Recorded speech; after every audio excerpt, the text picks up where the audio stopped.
In this talk, I will outline 3 things that you need to do to be happy. At the end of the talk, I will reveal the ultimate secret to being happy all the time. The 3 things that you need to do to always be happy are: first, you need to stop outsourcing your happiness. Stop attributing your happiness always to external circumstances or to what other people do. As long as you're making it the external circumstances or other people's job to make you happy, happiness will be elusive and almost impossible. The second thing you need to do is realize a few simple misunderstandings or false beliefs is what gets in the way of your happiness. And the third thing you need to do is engage in a couple of practices that I'll go over, mostly in future talks, on things you need to do in order to cultivate this kind of approach to happiness. Although we won't be covering it in today's talk, there are a couple of practices that you can engage in to cultivate and touch true happiness. The first kind of ways is to create or cultivate a state of mind by aligning your mind with happiness. Here it's about planting seeds so that happiness has a chance to blossom in the future. The second way to touch happiness is to realize that it's our innate true nature, that you can actually touch into this deeper dimension of yourself at any time. As I said, we will be diving into these 2 methods in future talks, but before we do, I'd like to prepare the groundwork for this work that we'll be doing together. I'd like to look at the simple misunderstandings that get in the way of us discovering lasting true happiness. The first misunderstanding is you cannot be happy without the people and things that you're attached to. We all have people and things that we think, must be part of our lives in order for us to be happy. But we all also lose these people and things. And guess what? What happens? Happiness eventually returns. So what does this tell us? The truth is, you have everything you need to be happy in this moment. The truth is, your attachments and the things that you think you need are actually what get in the way of allowing you to be happy. Another false belief is that happiness is in the future. Happiness is actually here, right now. You just don't know it because you're caught up in thinking that you need this or you need that in order to be happy. You're kind of struggling with the present moment in order to find happiness. But true happiness is here right now if you kind of just let go of this struggle. Another big misunderstanding is that happiness will come if you manage to change the situation that you're in or the people around you. We use a lot of energy trying to change our circumstances. For example, we might try to find the perfect job or the perfect relationship, thinking that this will make us happy. We might even be hopping from spiritual practice to another spiritual practice in order to find happiness. This does not find happiness, does not uncover happiness. And deep down you know this to be true. You've changed many things in your life and discovered that even once they were attained, you were not truly happy. And the final simple misunderstanding is the thinking that if all your desires are finally fulfilled, that you will be happy. In reality, these attachments simply make you unhappy. And finally, there's a simple misunderstanding that if all of your desires are fulfilled, that you'll be happy. In truth, these desires and attachments are what make you unhappy.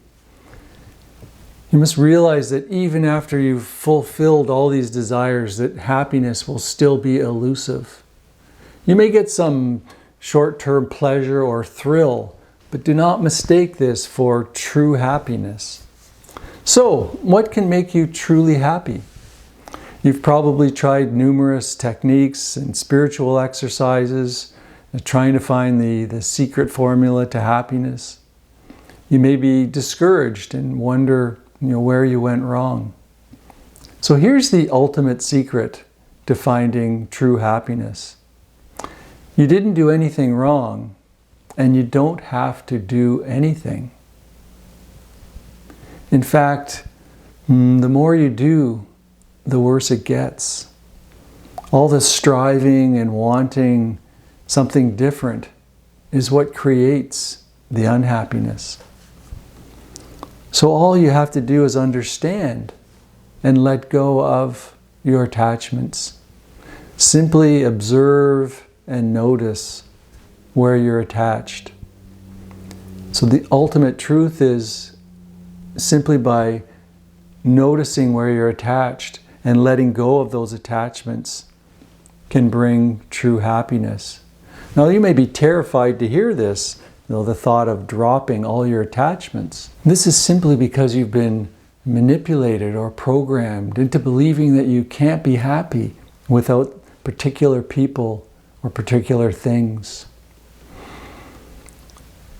In reality, this letting go of attachments can be a delightful process as long as you're not kind of striving using your personal willpower. The one thing you need to understand is that you do not need the object of your attachment in order to be truly happy. So you're realizing that you have attachments is the first step.